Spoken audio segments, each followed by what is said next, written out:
Hello everyone, world of us চ্যানেলটিতে আপনাদেরকে স্বাগতম।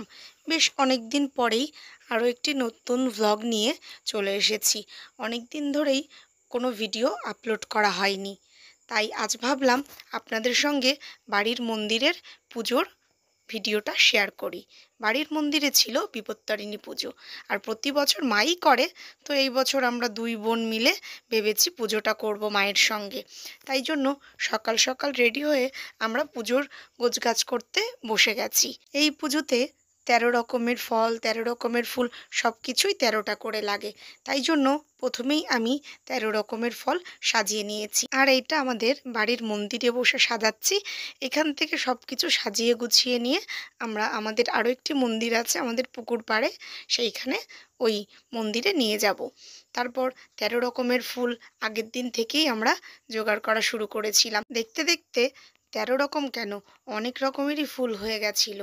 এরপর পুষ্পপত্রে আমরা সব ফুল সাজিয়ে নিয়ে ঠাকুরের জন্য মালাও গাঁথা হয়ে গেছে। এদিকে একে একে সব কিছু আমরা রেডি করে নিচ্ছি। বেশ দারুণ লাগছে দেখতে পুষ্পপত্রটা। এদিকে 13টা পান, 13টা সুপারি, আর আমার কর্তামশাই এইভাবে 13টা দুব্য দিয়ে লাল ধাগাগুলো এক এক করে 13টা গিঁট দিয়ে বেঁধে দিয়েছিল। আমিও করেছি দুই একটা তার মধ্যে। এরপর আসি নৈবেদ্য সাজানোর পালায়। মায়ের কাছে শুনে নৈবেদ্য সাজাতে লাগলাম। মা বলে বলে দিল, আর সেইভাবেই আমরা করলাম। চাল, কলা, বিভিন্ন রকমের ফল, বাতাসা, আখের গুড় দিয়ে নৈবেদ্য সাজিয়ে নিয়েছি। এদিকে 13 রকমের মিষ্টিও আমি একে একে প্লেটে সাজিয়ে নিয়েছি। এরপর 13 রকমের ফল কেটে প্রসাদ করে নিয়েছি। তারপর আমরা সকলে মিলে একটি একটি করে থালি নিয়ে এই মন্দির থেকে ওই মন্দিরে গিয়ে রেখে এসেছি। পুজোর জোগাড়যন্ত্র সব কিছু করা হয়ে গেছে, এখন শুধু নিজেদেরকে রেডি হওয়ার পালা। আমি একটি সালোয়ার কামিজ পরে নিয়েছি, আর তারপর এই যে চলে এসেছি আমাদের পুকুর পাড়ের মন্দিরে।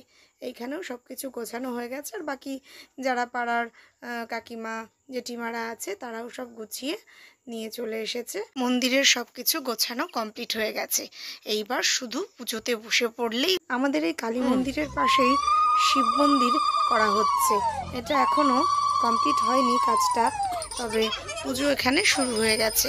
আমরা সব কিছু গুছিয়ে নিয়ে এইখানে এসে ঠাকুরের গঙ্গার জল ঢেলে গেলাম। মাঝে এক পাক বাড়িতে এসে আমি আলতা পরতে ভুলে গেছিলাম, আলতা পরে নিলাম আর একটু রেডি হয়ে নিলাম।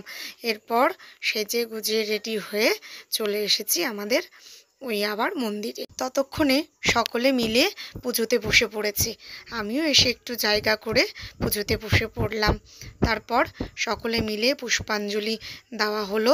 মা এদিকে ভক্তি ভরে ঠাকুরের কাছে প্রার্থনা করছে, আর এই যে ছোট্ট মেয়েটি, ওর ঠাম্মির শরীর খারাপ, ও প্রার্থনা করছে ঠাম্মিকে যেন ভালো করে দেয় ভগবান। এরপর যজ্ঞ শুরু করা হলো, আর ব্রাহ্মণ মশাই আমাদেরকে এই বিপত্তারিণী পুজোর মাহাত্ম্য বললেন। পুজো শেষে এইবার প্রসাদ বিতরণের পালা।